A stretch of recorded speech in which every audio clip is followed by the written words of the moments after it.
जय हिंद। तो पिछले वीडियो में हम लोग पढ़ चुके हैं भारत के संविधान के बारे में। भारत का संविधान हम लोग शुरू किए थे। तो भारत के संविधान में हम लोग पढ़े थे, संविधान कहते हैं किसमें, यानी सभी के लिए विधि विधान यानी कि नियम कानून, यानी सभी के लिए बराबर कानून को क्या कहते हैं, संविधान कहते हैं। ज्यादा ओच पोच नहीं होना है, परिभाषा बहुत सिंपल है। सभी के लिए बराबर कानून को क्या कहते हैं, वो हम संविधान कहते हैं। ठीक है, तो संविधान में हम लोग देखे थे कि बहुत सारे आर्टिकल होते हैं, और आर्टिकल किसके अंतर्गत होता है, तो भाग के अंतर्गत होता है। ठीक है, भाग कई अलग अलग भागों में बहुत सारे आर्टिकल होते हैं, और इसमें हम लोग यह भी देखे थे अनुसूची के बारे में। तो भारत के संविधान में टोटल अनुसूची की जो संख्या पहले थी, मूल अनुसूची की संख्या वो 8 थी, लेकिन इसको बढ़ाकर क्या कर दिया गया, अभी वर्तमान समय में बड़ा कर दिया गया। तो सबसे पहले हम लोग पढ़े थे भारत राज्यों का संघ। प्रथम अनुसूची जो था भारत राज्यों का क्या है, संघ है। भारत राज्यों का क्या है, संघ है। इसके बारे में हम थोड़ा सा संक्षेप में देख लेते हैं। भारत राज्यों का संघ मतलब, इसका मतलब हम लोग समझे थे कि जितना भी भारत के राज्य हैं वो कभी टूट नहीं सकता है। भारत के किसी भी राज्य को हम लोग तोड़ नहीं सकते। हाँ, अगर कोई विदेशी राज्य भारत में आकर मिलना चाहे तो हम उसको मिला सकते हैं। कहने का मतलब वो हमारे यहाँ सिस्टम है, आओ सनम, जो सनम आ गया फिर जाओ सनम वाला सिस्टम नहीं है। हमारे यहाँ जो भी राज्य मिलना चाहे मिला लेंगे। चाहे नेपाल मिलना चाहे, कह दे नेपाल के हम भारत में मिलना चाहते हैं, कल मिला लेंगे, चलो अच्छी बात है, आ जाओ तुम भारत में मिल जाओ। कह दे पाकिस्तान में मिलना चाहते हैं, पाकिस्तान में भुक्खा नंगा भिखमंगा को मिला लेंगे, ताकि रोजी रोटी चल सके। जो मिलना चाहता है सबको मिला लेंगे। ठीक है, तो लेकिन इसको इसमें क्या कर सकते हैं आप, जैसे कि सिक्किम को हम लोग देखे थे। सिक्किम 1916 में 1975 में भारत संघ में शामिल हुआ। इससे पहले वो विदेशी राज्य था। ठीक है, सिक्किम को 16 में 1975 ईस्वी में शामिल किया गया। अब सिक्किम का अगर मन बदल जाएगा कि नहीं, अब भारत संघ में हम नहीं रहना चाहते, इस यूनियन में नहीं रहना चाहते, हम एक अलग अलग अपना देश बनाएंगे, तो उसको डायरेक्ट कह देना ऐसे नहीं चल। क्योंकि पहले ही हमारे संविधान में ऐसा अनुसूची फर्स्ट में लिखा हुआ है, फर्स्ट भारत राज्यों का संघ है। नहीं, एक बार जो आ गया, जो घुस गया, फिर उसको निकलना बड़ी मुश्किल है, बड़ी मुश्किल के निकल ही नहीं सकता। ठीक ना। और इसमें और हम लोग यह भी समझे थे कि भारत के जितने भी राज्य हैं, केंद्र शासित प्रदेश है, उसका सारा का सारा जन्म कुंडली और आधार कार्ड, पैन कार्ड, जितना भी कार्ड होता है सबका सब कहाँ रखा गया, यहाँ रखा गया। दो राज्यों के बीच अगर सीमा रेखा को लेकर विवाद हो रहा है, दो राज्यों के बीच अगर किसी और चीज के लिए तनातानी हो रहा है कि हमारा क्षेत्र यहाँ से यहाँ तक है, उसका क्षेत्र यहाँ से तक है, तो ये सारा का सारा फिर कहां से कवला खसरा निकाला जाएगा, तो अनुसूची 1 देखा जाएगा कि भाई बिहार का कितना क्षेत्रफल था, और बिहार का सीमा रेखा कहां से समाप्त होती है, और कहां अदर राज्य का सीमा रेखा प्रारंभ होती है। तो सारा का सारा डाटा का अनुसूची फर्स्ट में था। अनुसूची इसलिए लाया गया कि ये भी हम थोड़ा समझा ही देते हैं। अनुसूची इसलिए लाया गया क्योंकि बार बार भाग और आर्टिकल में जो है, अनुच्छेद में आप उसमें अगर कोई भी शुद्धिकरण सुधार करना हो तो बार बार उसको छेड़ेंगे तो फिर दिक्कत हो जाएगा। इसीलिए उससे साइड क्या कर दिया गया, पूरा का पूरा एक अनुसूची लाया गया। और राज्य को अगर किसी भी सीमा रेखा का, मान लीजिए एक ही राज्य है, दोनों टुकड़ा होकर दो अलग राज्य बन जाएगा, कहेगा हम बड़ा है तनी तनी हम छोटा बन जाएंगे, तो शासन व्यवस्था चलाने में क्या हो जाएगा, आसानी हो जाएगा। जैसे आप लोग को पता है बिहार से झारखंड अलग हो गया 15 नवंबर 2000 ईस्वी में। इतना बड़ा राज्य था, पहले बड़ा राज्य था, तो बड़ा राज्य में थोड़ा सा दिक्कत तो हो ही जाती है। इसीलिए उसका सिर्फ सीमा रेखा चेंज हुआ है। ठीक है तो भारत का ही अंग है, झारखंड भी भारत का अंग है, बिहार भी भारत का अंग है, लेकिन उसका सीमा रेखा चेंज हुआ। तो बताइए, इस सीमा रेखा चेंज किया गया होगा तो उसमें क्या होता कि आप जाकर भाग में थोड़ा छेड़खानी करना पड़ता, जाकर फिर आर्टिकल में यानी कि अनुच्छेद में छेड़खानी करना पड़ता। तो डायरेक्ट कर दिया, चलो उधर हम ध्यान नहीं देंगे, डायरेक्ट कहां पर हम इसका रूप रंग बदलेंगे, तो अनुसूची में बदलेंगे। सेकेंड में हम लोग देखे थे वेतन।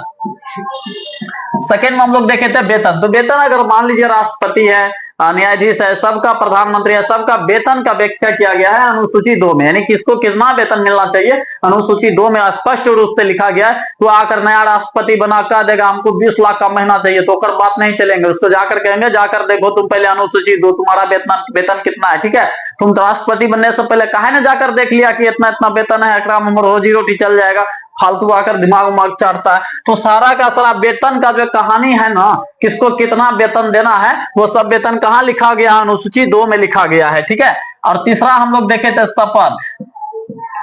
तीसरा हम लोग क्या देखे थे, शपथ। तो शपथ में हम लोग समझे थे, शपथ में गांव देहात में कहता है क्रिया। गांव देहात में क्या कहते हैं, क्रिया। अगर कोई किसी को अगर चोरी हो गया, कुछ भी हो गया, झूठ बोल रहा है, तो क्रिया खाओ। तो होता है ना कि चलो भाई क्रिया खाते हैं, वो देवी स्थान में खाते हैं, यहाँ खाते हैं क्रिया। हमारे गांव का अजबी सिस्टम है, कहता अगर चोरी में नहीं पकड़ा पाए ना, तो कहता है कि जाते हैं कुइया पर क्या करेंगे, अंडा कटवा देंगे। जिस तरह अंडा काटेंगे उसका पेट कटेगा। जाकर चावल छीट देंगे कुआं में, चावल धीरे धीरे फूलेगा, तो पेट वो धीरे धीरे फूलेगा, फटिए जाएगा। हमारी गांव की ये कहानी, रीति रिवाज अभी भी कुछ ना कुछ है। तो समझ लीजिए शपथ, और शपथ के बारे में थोड़ा और हम अलग से बता देते हैं। अगर कोई लड़का, अगर कोई लड़की, अगर कोई लड़का लड़की बार बार हर एक बातें में शपथ करता है, हर क्रिया, उपकर क्रिया, फलनमा क्रिया, धिकरमा क्रिया, तो समझ लीजिए एक नंबर का झोल इंसान है, उससे एकदम साइड होकर रही है। बड़ी खतरनाक होता है ऐसा आदमी जो बात बात पर क्रिया खाता है। ठीक है, खैर इसको हम छोड़ते हैं, हम लोग शपथ के बारे में समझ रहे थे। तो राष्ट्रपति को कौन सा शपथ ग्रहण करना है, प्रधानमंत्री को कौन सा शपथ ग्रहण करना है, मुख्यमंत्री को कौन सा शपथ ग्रहण करना है, न्यायाधीश को कौन सा शपथ ग्रहण करना है, ये सारा का सारा शपथ का डाटा कहाँ है, तो अनुसूची 3 में है। किसको कितना कौन सा शपथ ग्रहण करना है, अनुसूची 3 के अनुसार वो अपने पद का क्या करता है, अपने पद का शपथ ग्रहण करता है। मान लीजिए इसमें हम पिछले क्लास में भी बताए थे कुछ एग्जाम्पल के थ्रू। अगर मान लीजिए अगर वायुसेना कहेगा कि हम जो है कि धरातल पर होने वाली गतिविधियों की रक्षा करेंगे, सुरक्षा करेंगे, तो लगे उसका धरातल पर, उनका तो धरातल पर थोड़ी है, उनका तो वायु में है भाई। तो वायु का देखे ना भाई, वायु में कहीं इधर उधर कुछ गड़बड़ तो नहीं हो रहा है। अब कोई डॉक्टर कह रहा है देश का सुरक्षा, तो देश का सुरक्षा ने भाई तू पेशेंट का सुरक्षा करो, देश की सुरक्षा करने के चक्कर में इधर पेशेंट के जान लोगे का। तो ठीक है, हम लोग 3 तक खत्म कर दिए, तो अब हम लोग 4 से चालू करेंगे, सॉरी चरमा अनुसूची से हम लोग चालू करेंगे। तो चरमा अनुसूची है राज्यसभा में सीटें।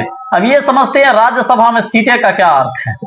राज्यसभा में सीटें, राज्यसभा में सीट, तो जैसा कि आप लोगों को बता देते हैं, किसी भी देश की शासन, किसी भी देश की मतलब नहीं, अपने भारत की शासन व्यवस्था में या किसी भी देश की शासन व्यवस्था को चलाने के लिए जो मुख्य रूप से कार्य करती है वो संसद कार्य करती है। क्योंकि मेन जो होता है कानून का निर्माण करना वो संसद का ही काम होता है। और किसी भी देश की शासन व्यवस्था को चलाने के लिए संसद का क्या किया जाता है, निर्माण किया जाता है। और संसद एक हाउस की तरह है, और उस हाउस में 2 कमरा होता है।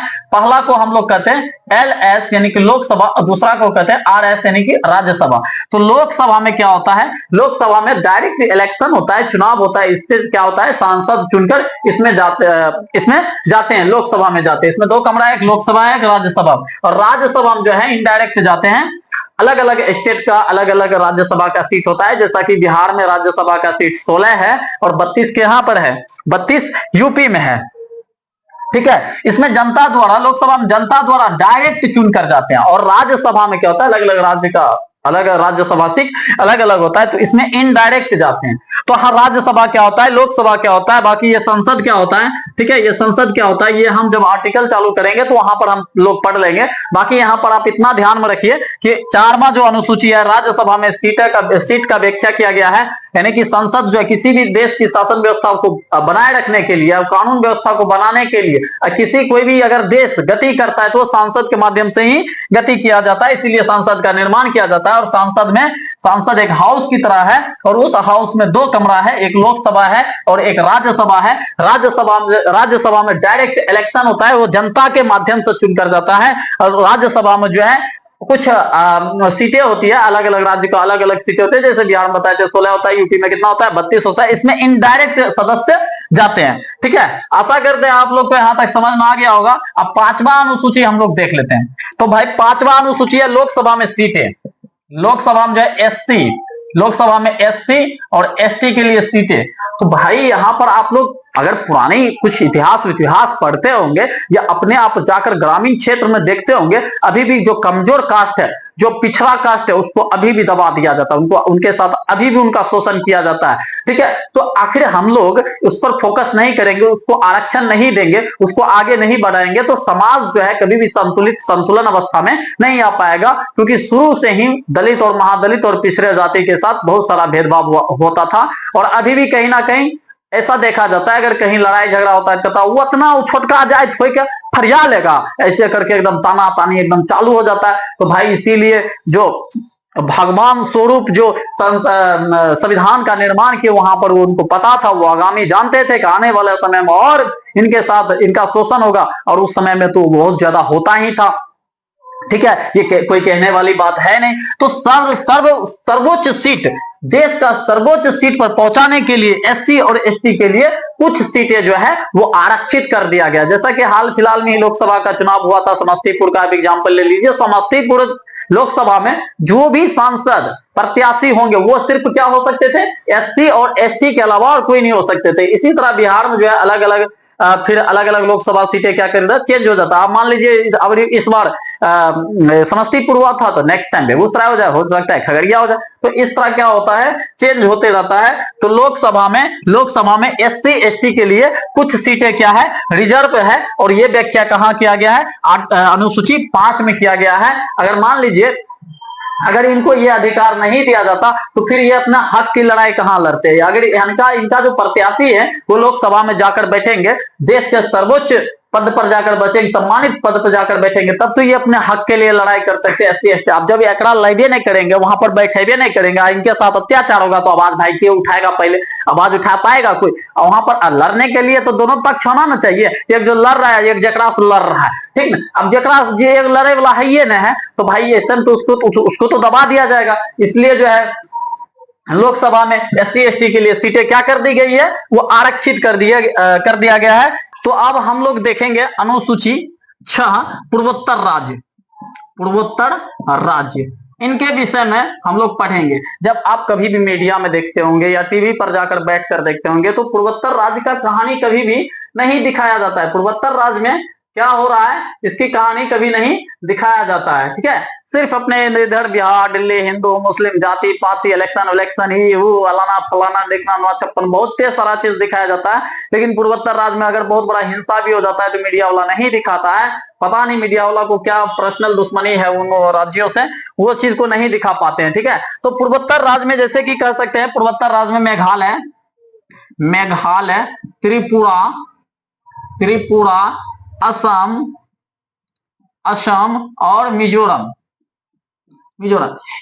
अनुसूची 6 में पूर्वोत्तर राज्य जैसे मेघालय, त्रिपुरा, असम, मिजोरम, इनको एक विशेष प्रावधान दिया गया है, एक विशेष अधिकार दिया गया है। यानी कि अपना भारत का जो संविधान है ना, जबरदस्ती इन पर हम थोप नहीं सकते। इनका जो कल्चर है, इनका जो रहने का तरीका है, उस अनुसार हम लोग क्या करते हैं, वही चीज को एक्सेप्ट कर लेते हैं और उसी को हम लोग क्या कर देते हैं, कानून में उसका सुधार करके मेंशन कर देते हैं, ठीक है। इन पर हम लोग जबरदस्ती कानून नहीं थोप सकते हैं। एक तरह से कह सकते हैं ये लोग अपना नियम कानून स्वयं बनाते हैं और उसी चीज को सांसद क्या करती है, कानून स्वरूप उसको बना देते हैं, ठीक है। तो इन पर हम जबरदस्ती कोई भी चीज का कोई भी कानून नहीं थोप सकते। आप जैसे कह सकते हैं बिहार में जो है कि बिहार के लोगों पर छोड़ देकर अपना कानून स्वयं बना देंगे, या कहेगा कि नहीं हमको अपना कानून हमको बनाने दिले, मार के एकदम पिस्ता फुला देगा, ठीक है। बिहार में अपना कानून तुम बनाएगा। तो बात समझ में आई। 6 जो है पूर्वोत्तर राज्यों को कुछ विशेष अधिकार दिया गया है, जैसे मेघालय, त्रिपुरा, असम, मिजोरम, इनके जो रहने स्थान यानी कि अपना नियम कानून स्वयं बनाते हैं और उसी नियम कानून को सांसद क्या कर लेती है, एक्सेप्ट कर लेती है, ठीक है। अब हम लोग देखते हैं 7वां अनुसूची, शक्ति का विभाजन। तो देखिए हमारे देश में शक्ति का विभाजन किया गया है। जैसे शक्ति का विभाजन केंद्र, राज्य और कुछ शक्ति दोनों को दिया गया है, केंद्र राज्य दोनों, यानी कि केंद्र के पास कितना शक्ति है, राज्य के पास कितना शक्ति है, और वैसा वह कौन सा पॉइंट है, वह कौन सा विषय है जो दोनों मिलकर काम करती है। जैसे कि नोट छापना, ये नोट छापना किसका काम है, वो केंद्र सरकार की काम है, ना कि राज्य सरकार की काम है। अगर मान लीजिए केंद्र सरकार नोट छापी है, राज्य सरकार भी अपना अपना नोट छापती, तो बिहार का अलग नोट होता, असम का अलग नोट होता, क्या कहते हैं यूपी का अलग नोट होता। तो लेकिन ये नोट छापने का अधिकार राज्यों को नहीं देकर किसके पास है, केंद्र के पास है। एक ही नोट रहेगा और एक ही नोट से काम चलेगा, ठीक है। सेना रखना, वायुसेना, ये वायुसेना किसका, केंद्र सरकार के अंतर्गत वायुसेना आता है, ठीक है। परिवार नियोजन, देखिए परिवार नियोजन जो है, परिवार नियोजन ये दोनों का काम होता है। परिवार नियोजन क्या होता है, दोनों का काम होता है। परिवार नियोजन क्या होता है, ये दोनों का काम होता है। बस ऐसा नहीं है कि केंद्र सरकार कह रहा है हम दो हमारे दो और राज्य सरकार कह रहा है हम दो हमारे होने दो ऐसा कोई बात नहीं है, ठीक है। केंद्र सरकार का भी सेम नारा है हम दो हमारे दो, और राज्य सरकार का भी सेम नारा होता है हम दो हमारे दो। तो कुछ ऐसे विषय होते हैं जहां पर केंद्र और राज्य दोनों मिलकर काम करते हैं। जैसे नौकरी देना, ये दोनों मिलकर काम करेगी, केंद्र और राज्य दोनों मिलकर काम करेगी नौकरी देना। शिक्षा, शिक्षा देना किसका, ये दोनों मिलकर ये शिक्षा देगी। तो शक्ति का विभाजन आप लोगों को समझ में आ गया होगा। केंद्र सरकार के पास अलग शक्ति, राज्य सरकार के पास अलग शक्ति। कुछ ऐसे विषय होते हैं जो दोनों मिलकर काम करते हैं। कुछ एग्जाम्पल के माध्यम से हम समझाने का प्रयास किए हैं। जैसे केंद्र में नोट छाप सकते हैं भाई, वायुसेना रख सकते हैं, जल सेना रख सकते हैं।